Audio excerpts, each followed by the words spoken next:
A very good morning, everyone, and welcome back to another episode of KSI Morning Brief. To begin with, global markets. The Dow Jones Industrial Average rose 0.7%, the S&P 500 climbed 0.8% to finish at 3,169.94. The Nasdaq Composite added 1.4%, closing at a fresh 10,492.50 record. It's the 25th of the year. Away from the Wall Street, consumer credit dropped 5.3% on an annual basis in May after plunging 20% in April during the height of the coronavirus, signaling the US households have been less willing to borrow to make purchases than in the past.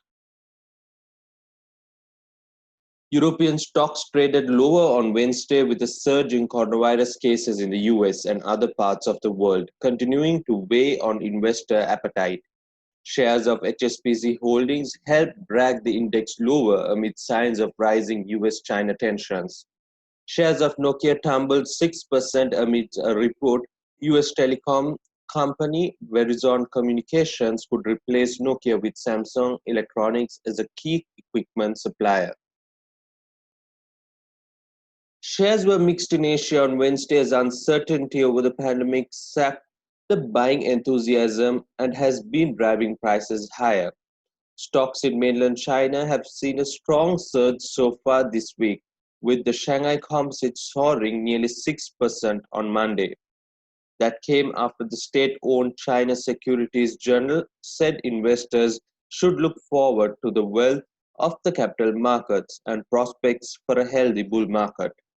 The Nikkei was up by 0.22%, the Hang Seng rose 0.85%, and the Shanghai Composite was on the green at 1.74%.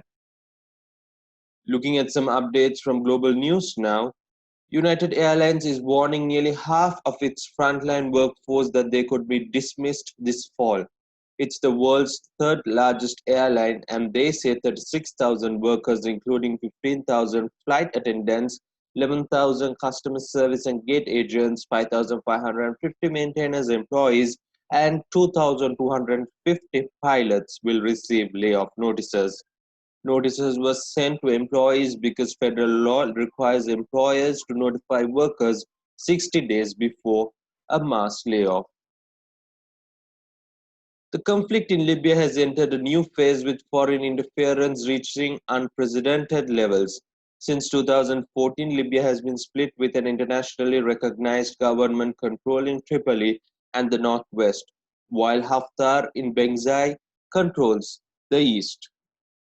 Haftar is supported by the United Arab Emirates, Egypt, and Russia, while the government is backed by Turkey. This conflict has entered a new phase with foreign interference reaching unprecedented levels, including in the delivery of sophisticated equipment and the number of mercenaries involved in the fighting.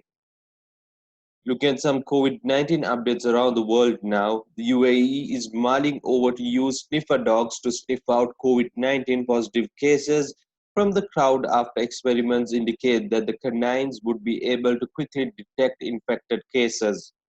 According to the figures released by the Africa Center for Disease Control and Prevention on Wednesday, the continent-wide total of coronavirus cases is over 508,000. South Africa, the worst hit country by the virus in Africa, recorded another day of more than 10,000 confirmed cases. The United States coronavirus cases crossed the 3 million mark on Wednesday, reporting 3,009,611 cases so far and 131,514 deaths going by the Johns Hopkins University data. Covaxin has started its preparations to begin the much-awaited human clinical trials. It will be tested on more than 1,100 people. The vaccine developed by the Bharat Biotech recently got the green signal from the ICMR, and the apex body had given nod to a total of 12 hospitals to begin preparations to conduct human clinical trials.